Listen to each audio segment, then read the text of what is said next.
Soccer is one of the fastest growing sports in this country. Soccer head injuries and concussions are also on the rise. Especially for middle school and high school players, and aggressive play is partly to blame. ABC 3340 investigative reporter Brian Pia joins us now. He's been looking into soccer safety and the rise in reported head injuries in the sport. Well, Dave, the Alabama high school soccer season is underway. Teams are competing to get to the state tournament in May. Player safety is always a top priority, and many are wondering whether headgear like this can make a difference.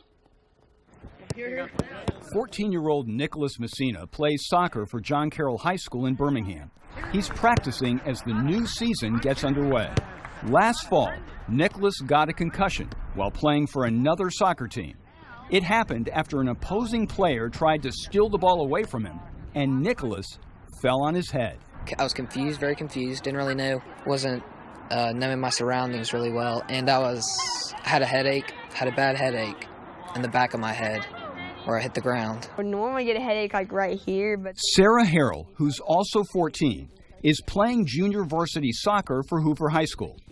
She got a concussion while playing for a local soccer club several months ago. And we were running 1v1, and I did like a move around her, and she came up with her hand and like hit me straight in the face from the front, and I flew back and landed on my head. Turning around, right foot, back with your left foot. Sarah's mother, Lisa, runs a soccer training facility for kids.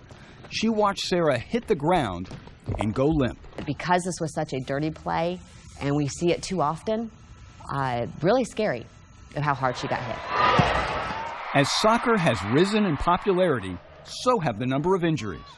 The medical journal Pediatrics published the most comprehensive analysis of youth soccer injuries. The study found the annual rate of head injuries, including concussions, increased nearly 1,600% between 1990 and 2014. Soccer players between 12 and 17 years old were more likely to get concussions than younger patients. Researchers determined a few things: that soccer's popularity, growing awareness of concussion dangers, and passage of state concussion regulations may be behind the increase in the number of cases of concussions that actually get reported. But the study also determined that more aggressive play in the 12 to 17-year-old age group is a likely contributor. And I think kids are bigger and faster nowadays, and so as they get bigger and stronger, they get more aggressive too. Most soccer players don't wear protective headgear, but that could change in the future. The University of Wisconsin School of Medicine and Public Health is doing a study of up to 3,000 high school soccer players to see if headgear can reduce the number of concussions. It's the first scientific study of its kind. And while you might think wearing some kind of head protection is better than nothing, soccer headgear is actually controversial. A lot of times with concussions, you get this rotational force that causes the concussion, and the headgear that soccer players wear doesn't help prevent that any more than not wearing anything. And it may actually lead to more aggressive play, more aggressive tackling, more aggressive heading, and put the athlete at risk of having worse concussions.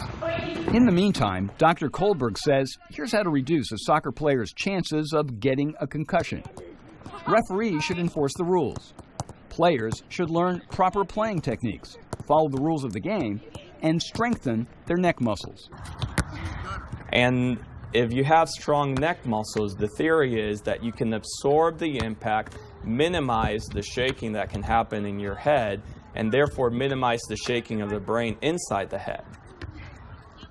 The University of Wisconsin study will be wrapped up late next year. The results could impact millions of soccer-playing kids across the country and right here in Alabama. David Brennan.